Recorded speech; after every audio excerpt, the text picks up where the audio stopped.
j'ai vu des personnes. Elles étaient perdues. Elles ne savaient pas où elles étaient.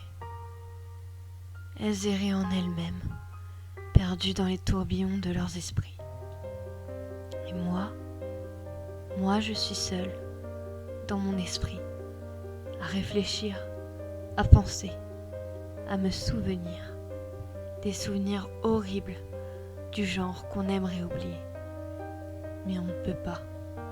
Ils restent, persistent à exister. Ils restent là. Ils vivent avec nous. Ils ne nous abandonnent pas. Qui voudrait être abandonné?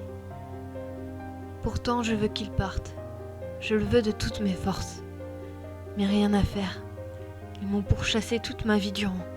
Pourquoi partir maintenant?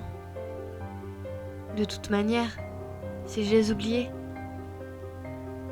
je n'aurai plus beaucoup de souvenirs. Ces horreurs sont malheureusement ma vie. Même maintenant, elles le seront toujours. D'abord mon père qui découvre que ma mère le trompait avec un de ses collègues. Mais il ne dit rien. Il laisse croire à ma mère qu'il n'est au courant de rien. Il se comporte normalement. La nuit même, il tua ma mère et pour faire bonne figure, tua son collègue le lendemain.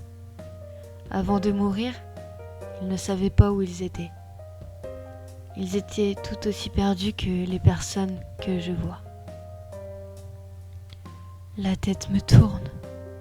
Je laisse les années passer. Mon père finit par sortir de prison. Il a dit que ce n'est pas de sa faute, que c'était la colère, la trahison de ma mère. D'autres absurdités dans le genre aussi. Mais je suis grande maintenant. Je sais qu'il est devenu fou, tout comme il m'a rendue folle. Et s'il croit que je l'ai pardonné, il se trompe. Oh que oui, il se trompe. Encore quelques années qui passent. On reprend une vie normale. Mais je lui en veux. Comment ne pas lui en vouloir? Et un jour je l'ai vu là, avec cette femme. Une vraie pétasse. Mais il l'aime, voyons. Il croit pouvoir remplacer ma mère alors qu'elle nous a quittés par sa faute. Ils habitent séparément. Leur relation est quasi secrète. Les mois passent encore et encore, si longs qu'ils en paraissent interminables. Mon père m'annonce qu'elle va devenir ma belle-mère. Je fais semblant d'être joyeuse. La nuit même, j'ai pris un couteau et je lui ai tranché la gorge. Il me regarde, dans les yeux. J'y vois qu'il ne sait pas où il est. Je cache le couteau, je l'emporte avec moi. Je fouille les affaires de mon père. Il était étourdi. Il devait écrire l'adresse de cette femme pour son souvenir. Je cherche, encore et encore. J'arrive au bord du désespoir. Et enfin je le trouve. Un petit papier avec une adresse écrite en lettres rouges. Je sors. Il fait encore nuit dehors. Comme si quelqu'un me contrôlait, je suis machinalement montée dans la voiture. Je démarre et pars chercher l'adresse. Après un quart d'heure de recherche, je l'ai trouvée. Une chance qu'elle n'habite pas loin. Enfin, une chance pour moi, tant pis pour elle. J'ai toqué. Plus fort. J'entends une voix derrière la porte. Elle peste et se demande qui peut venir la déranger à cette heure. Elle ouvre. Elle me reconnaît. Je prends un air attristé. Elle comprend qu'il a dû se passer quelque chose. Elle me laisse entrer. Je suis assise devant une tasse de thé. Elle me demande de raconter ce qu'il se passe.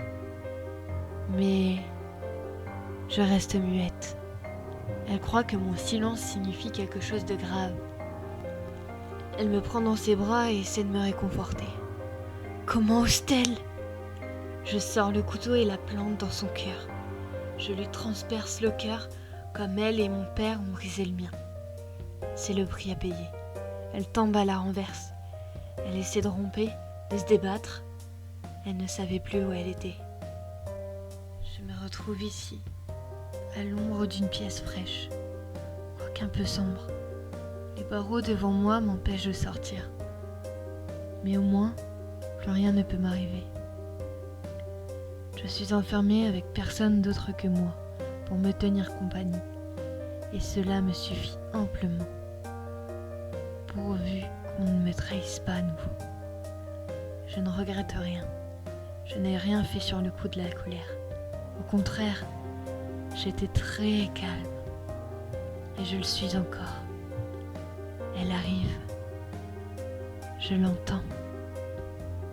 À vous qui lisez ceci, un jour, vous repenserez à votre vie. Vous pèserez le pour et le contre, le bien et le mal. Et vous vous apercevrez qu'il y a toujours plus de mal. C'est toujours comme ça. À ce moment-là, vous serez renfermé sur vous-même, dans les tourbillons de votre esprit. Vous serez perdu. Vous ne saurez pas où vous êtes. Elle s'approche de plus en plus. Je l'attends. J'ai fait ce que je devais faire. Pourquoi est-ce que je vous écris ça? Parce que je ne sais pas où je suis.